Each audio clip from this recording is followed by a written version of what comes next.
انبیاء اور صحابہ، میری بات توجہ چاہے گی بہت. اس زمانے کا مسلمان نہیں سمجھتا کہ ہمیں ملائکہ، انبیاء اور صحابہ ان تینوں قسموں سے بڑھ کر ایمان ہمیں دیا گیا تھا. ان تینوں قسموں سے بڑھ کر ایمان ہمیں دیا گیا تھا، اس لیے کہ صحیح حدیث ہے. میں یہ بات اس لیے کہہ رہا ہوں کہ اس وقت مسلمان جتنا ایمان سے غافل ہے، عمل سے بھی اتنا غافل نہیں ہے جتنا ایمان سے غافل ہے. حالانکہ حقیقت یہ ہے کہ ایمان کے بغیر نہ اعمال پر استقامت ہو سکتی ہے، نہ ایمان کے بغیر اس کو باطل پر غلبہ مل سکتا ہے، نہ ایمان کے بغیر اللہ کے وعدے اس کے لیے پورے ہو سکتے ہیں، اور نہ ایمان کے بغیر اس کی کسی عمل میں اخلاص ہو سکتا ہے، اور نہ ایمان کے بغیر اسے اپنے دین پر استقامت ہو سکتی ہے. یہ جو بنیادی چیزیں ہیں، کیونکہ سارے وعدے یقین پر ہیں، سارا اخلاص یقین میں ہے، سارا غلبہ یقین پر ہے، لیکن اس سب کے باوجود اس زمانے کا مسلمان جتنا ایمان سے غافل ہے. اور میں درمیان کا حصہ چھوڑ کر ہوں ایک روایت.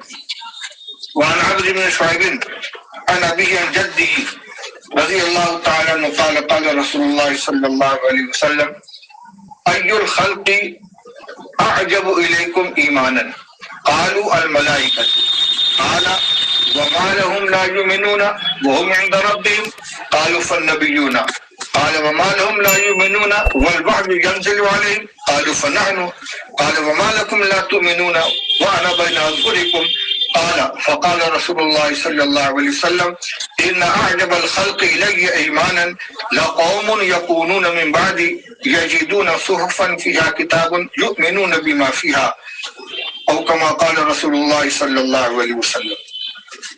اس روایت کا مفہوم ذرا غور سے سنیں. رسول اللہ صلی اللہ علیہ وسلم نے ارشاد فرمایا، صحابہ کرام رضی اللہ تعالیٰ عنہ کو مخاطب کر کے ایک سوال کیا کہ یہ بتلاؤ کہ مخلوق میں ایمان کے اعتبار سے تمہارے نزدیک سب سے زیادہ پسندیدہ کون ہے؟ اور اعجب کا لفظ عین جیم با کے مادے سے بنا ہے جس میں تعجب کا معنی بھی پایا جاتا ہے. تو اعجب الیکم کا مطلب ایمان کے اعتبار سے تمام مخلوق میں تمہارے نزدیک کون سے لوگ سب سے زیادہ پسندیدہ ہیں، یا یوں کہیے کہ کس کا ایمان سب سے زیادہ قابل تعجب ہے. صحابہ رضی اللہ تعالیٰ عنہ نے فرمایا کہ الملائکۃ، ملائکہ کا ایمان سب سے زیادہ بہتر، سب سے زیادہ پسندیدہ ہوگا. رسول اللہ صلی اللہ علیہ وسلم نے فرمایا وہ کیوں نہیں ایمان لائیں جبکہ وہ اپنے پروردگار کے پاس موجود ہیں؟ ان کے لیے ایمان لانے کے اندر کون سی حیرت کی بات ہے یا کون سا معنی ہے؟ لوگوں نے کہا پھر انبیاء علیہ السلام.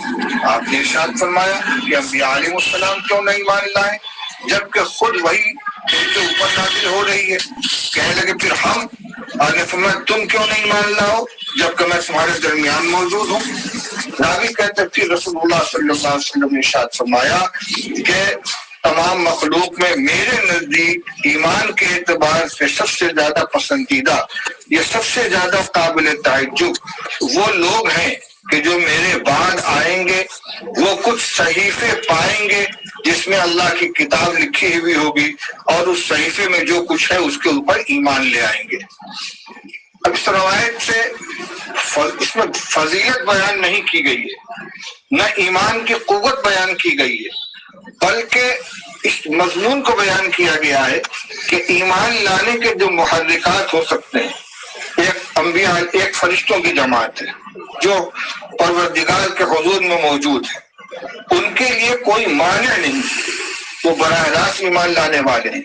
انبیاء علیہ السلام کے اوپر خود اللہ کی طرف سے وحی نازل ہوتی ہے، ان کے لیے کوئی مانع نہیں ہے. اسی طرح صحابہ کرام رضی اللہ تعالیٰ عنہ نے نبی کریم صلی اللہ علیہ وسلم کی ذات کا مشاہدہ کیا آپ پر نازل ہونے والی وحی کو انہوں نے سنا، آپ کے معجزات کو دیکھا، ان کے لیے ایمان لانے کا محرک موجود ہے۔ لیکن جو لوگ آپ کے صحابہ کرام رضی اللہ تعالیٰ عنہ کے بعد پیدا ہوئے، انہوں نے نہ بذات خود حضور کا مشاہدہ کیا، نہ آپ کے معجزات کو دیکھا، نہ اس مبارک زمانے کو پایا، پھر بھی اللہ نے ان کو ایمان کی توفیق عطا فرمائی۔ تو موانع موجود ہونے کے باوجود اور محرکات قویہ کے غیر موجود ہونے کے باوجود ان کا ایمان لانا، ان کا ایمان لے آنا یہ عجب ہے۔ یہ تفصیل مجھے اس لیے بیان کرنی پڑ گئی کہ بعض حضرات اس روایت کی تشریح اس طرح کرتے ہیں کہ ہمیں انبیاء علیہ السلام اور صحابہ کرام اور فرشتوں سے زیادہ قوی ایمان دیا گیا ہے۔ میں پوری یقین کے ساتھ کہتا ہوں کہ اس میں ایمان کی قوت کا تذکرہ نہیں ہے۔ یقیناً انبیاء علیہ السلام کا ایمان ہم سب سے امت سے بڑھ کر ہے، اور صحابہ رضی اللہ تعالیٰ عنہم کے اندر بھی حضرات شیخین اور ان میں بھی صدیق اکبر رضی اللہ تعالیٰ عنہ کے ایمان سب سے قوی ہے۔ اس لیے قوت کے اعتبار سے یہاں مقابلہ نہیں کیا جا رہا ہے، ترتیب نہیں بیان کی جا رہی ہے، بلکہ اعجب ہونے کو بیان کیا جا رہا ہے کہ کوئی محرک نہیں ہے بلکہ موانع موجود ہیں، اس کے باوجود ایمان کی توفیق مل جانا یہ پسندیدہ اور باعث تعجب ہو سکتا ہے۔ مولانا عبدالحکیم اسحاق کے بیانات کے لیے حکیم اسحاق آفیشل کو سبسکرائب کریں۔ مولانا عبدالحکیم اسحاق۔